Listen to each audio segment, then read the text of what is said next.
Assalamualaikum warahmatullahi wabarakatuh. Halo semuanya, nama saya Raga Satria dari kelas 12 MIPA 7 dan di sini saya akan menjelaskan tentang dampak positif dan juga dampak negatif dari perkembangan ilmu pengetahuan dan teknologi di dalam kehidupan kita sehari-hari. Dampak positif. Banyak sekali dampak positif yang ditimbulkan oleh perkembangan ilmu pengetahuan dan teknologi ini dalam berbagai bidang, tetapi saya hanya akan menjabarkan beberapa bidang saja.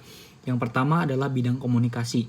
Bidang komunikasi. Di bidang komunikasi ini kita mendapat banyak sekali manfaat yang diberikan dari perkembangan ilmu pengetahuan dan teknologi. Contohnya adalah penggunaan aplikasi WhatsApp dan juga Telegram. Penggunaan aplikasi WhatsApp ataupun Telegram ini adalah suatu perkembangan yang bisa kita nikmati saat ini. Kita dapat berkomunikasi secara virtual ataupun secara online dengan seseorang yang entah itu jaraknya beberapa kilometer ataupun ratusan kilometer hanya dengan online. Jadi kita tidak perlu mengeluarkan effort lebih ataupun biaya yang lebih. Kita hanya perlu menggunakan aplikasi dan juga bisa berkomunikasi secara message ataupun telepon. Di dalam bidang ekonomi. Di dalam bidang ekonomi kita mendapat contohnya adalah penggunaan Shopee ataupun Tokopedia. Penggunaan Shopee dan Tokopedia ini dapat menjadi media retribusi jual beli dengan instan. Contohnya adalah kita menggunakan aplikasi Shopee ataupun Tokopedia, kita hanya memerlukan handphone saja, kita sudah dapat bertransaksi jual beli hanya dengan bermodalkan internet dan juga pastinya uang. Kita dapat menikmati transaksi sosial hanya dengan di rumah dan pasti paketnya akan dikirim di rumah. Yang ketiga adalah di dalam bidang sosial. Di dalam bidang sosial ini kita mendapat sokongan pekerjaan. Maksudnya di sini adalah lapangan pekerjaan baru. Contohnya adalah Gojek ataupun marketplace yang dijual belikan di Shopee. Kita bisa berjual beli atau berdikari di Shopee, dan untuk Gojek itu kita dapat mendapatkan lapangan pekerjaan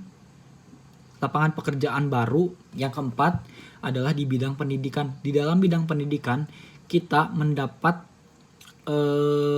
peningkatan atau kualitas pendidikan. Contohnya adalah penggunaan YouTube, Zenius, Kuiper, atau Ruang Guru. Misalkan kita tidak mengerti suatu materi ataupun suatu pelajaran yang diajarkan di sekolah, kita bisa mencari ataupun bisa mempelajarinya lagi di YouTube ataupun di platform edukasi lainnya. Jadi kita tidak perlu mengeluarkan effort lebih untuk masuk bimbel misalkan masuk bimbel konvensional yang kita memerlukan waktu dan juga kita memerlukan uang.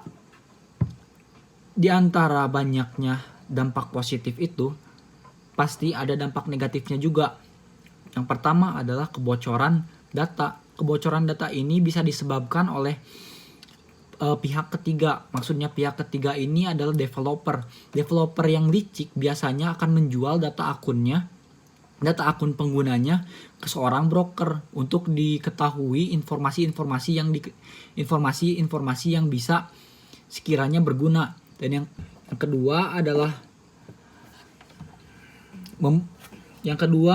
munculnya hoax dan disinformasi. Ya, kita tahu media sosial ataupun internet itu bagaikan pedang bermata dua. Munculnya hoax atau disinformasi ini, kita misalkan ada dalam munculnya hoax atau disinformasi ini adalah kita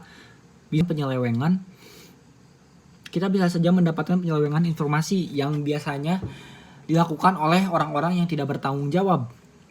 Yang ketiga adalah munculnya cybercrime atau kejahatan internet. Ini masih berhubungan dengan poin yang ke-1 yang biasanya data-data seseorang yang digunakan di dalam akun media sosialnya itu dijual oleh pihak ketiga ataupun developernya itu nantinya bisa diancam ataupun dijual informasinya.